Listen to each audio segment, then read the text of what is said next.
안녕하세요, 김지현입니다. 반갑습니다. 오늘은 21번째 시간이고요. 인사고과 이런 것들을 주의해야 합니다 라는 주제로 한번 말씀드려 보도록 하겠습니다. 네, 인사고과를 하는 여러 가지 이유가 있습니다. 인사 측면에서 봤을 때는요, 먼저 인력 확보 차원에서 중요하죠. 그래서 우리가 보유하고 있는 이런 인력들이 질적으로 우수한가 아니면 그렇지 못한가들을 판단하는데 쓰이는 기준이 된대요. 그래서 우리가 이렇게 선발 도구를 통해서 새로운 인력들을 이렇게 뽑았을 때 그 인력들이 과연 제대로 일을 하는가를 확인하기 위한 수단으로서 인사고과를 활용하고 있습니다. 두 번째는요, 인력 개발을 위해서 우리가 인사고과를 활용을 합니다. 그래서 교육 훈련을 할 때 어떤 내용들을 하면 좋을까를 판단할 때 우리가 인사고과를 통해서 얻어낸 그런 결과들을 가지고 많이 활용하고요. 또 직원들의 배치나 이동에서도 많이 활용을 하고 있습니다. 뿐만 아니라 우리가 임금을 결정할 때도 이 사람한테는 인사고과를 이 정도 받았으니까 이 정도의 임금을 또는 이 정도를 받았으니까 이 정도의 임금을 줘야겠다라는 거죠. 그래서 인사고과가 높은 그런 경우에는 높은 임금을 받게 되고, 반대로 낮은 성과를 내는 경우에는 임금을 낮게 받는 게 모든 구성원들이 공감할 수 있는 그런 방식이겠죠.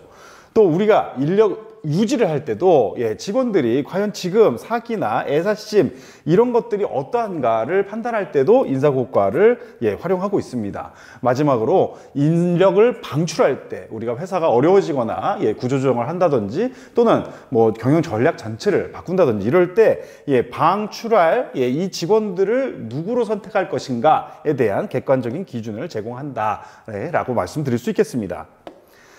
그러면서요, 이런 인사고과가 결국은 잘 돌아가게 되려면 몇 가지 중요한 포인트들이 있는데요. 첫 번째는요, 타당성입니다. 우리가 인사고과를 할 때 측정하고자 하는 것들을 제대로 측정하는가를 보는 것이죠. 두 번째는요, 신뢰성입니다. 과연 우리가 측정하는 것들을 정확하게 측정을 하느냐.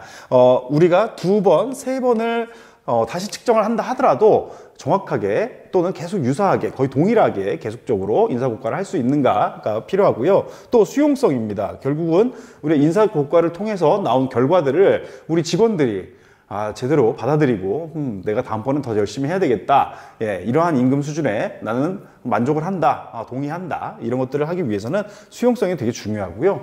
마지막으로는 실용성입니다.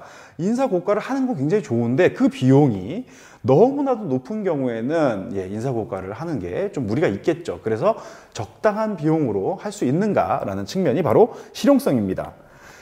그 다음에는요, 이런 인사고과의 신뢰성을 낮추는 여러 가지 오류들이 있습니다. 그중 대표적인 것이 바로 관대화 경향입니다. 우리가 피고과자들을 평가를 할 때 실제보다 상당히 높게 평가하는 그런 경향을 의미를 하고요. 또한 중심화 경향도 많이 나타나고 있는데요. 인사고과를 할 때 여러 평가를 받음에도 불구하고 대략 평균에 대부분 수렴하게끔 평가하는 경향들이 있고요. 또 반대로 높게 주는 것이 아니라 평균보다 훨씬 더 낮게 가혹하게 평가해주는 그런 경향도 많이 나타나고 있습니다.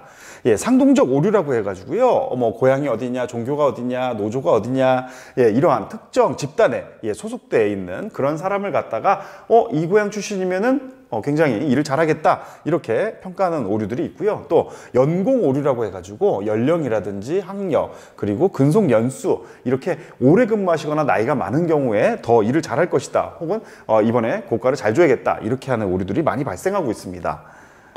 또 후광효과라고 해가지고요, 예를 들면 피고과자의 한 면을 기준으로 해서 다른 면까지 다 평가하는 건데요, 이 사람 되게 인물이 좋구나, 그럼 일도 잘하겠네, 이런 경우들이고요. 시간적 오류는 과거에는 일을 별로 성과를 못 내다가 최근에 와서 갑자기 많이 냈을 때 이 사람은 평가를 잘 줘야겠구나, 이렇게 나타나는 오류입니다. 상관편견이라고 해가지고요, 고과자 자체가 고과를 주는데 그 각각의 항목이 있다고 하면은 이 항목 자체가 무엇을 의미하는지를 모르고 정확히 이해하지 못하고 평가하는 경우고요. 또 대비 오류라고 해가지고 다른 일을 평가할 때 이 사람을 평가하고 나서 좋게 줬어요. 그런 다음에 다른 사람을 이어서 평가할 때 이 사람도 좋게 평가하거나 반대로 대비해서 아예 낮게 평가해버리는 이런 객관적이 아닌 매우 주관적인 그런 오류, 평가 오류를 말합니다. 또 유사성 오류는요, 자신하고 고과자가 나하고 동양 사람이네, 예를 들면 같은 대학 출신이네 라고 했을 때 고과를 잘 주는 이런 경우가 유사성 오류라고 볼 수 있습니다. 기술과정 오류는요, 이 어떤 피고과자가 사업을 하는 데 있어서 잘 안 됐어요. 이렇게 했을 때 그게 이 사람의 실질적인 내적 능력이 아니라 사실은 그때 시장이 너무 안 좋아서, 시장이 안 좋다 보니까 사실은 성과가 안 났던 건데, 이런 것들을 그 사람의 능력이나 그 사람의 내적 요인으로 평가하는 그런 경우고요. 2차 고과자 오류도 사실 실무에서 굉장히 많이 일어나고 있습니다. 1차 고과자가 평가한 걸 가지고 2차 고과자도 비슷하게 평가하는 오류를 의미를 합니다. 오류별로 극복 방안은요, 결국은 주관적인 그러한 평가들을 최대한 평가 방법을 정교화해서 해결하는 방법이 있고요. 또 고과자가 인지하지 못하는 다양한 오류들이 있는데, 이때는 결국은 제도를 바꾸거나 내지는 고과자 대상으로 해서 교육을 잘 실시하는 방법이 있습니다. 실제로 또 정보 부족 때문에도 일어나는 경우들이 많은데요. 고과를 하려고 해도 필요한 정보가 없어서 이 피고과자를 평가하지 못하는 그런 경우도 많이 발생하고 있습니다. 오늘은 여기까지고요. 다음 시간에는 더욱 알찬 내용으로 찾아뵙도록 하겠습니다. 감사합니다.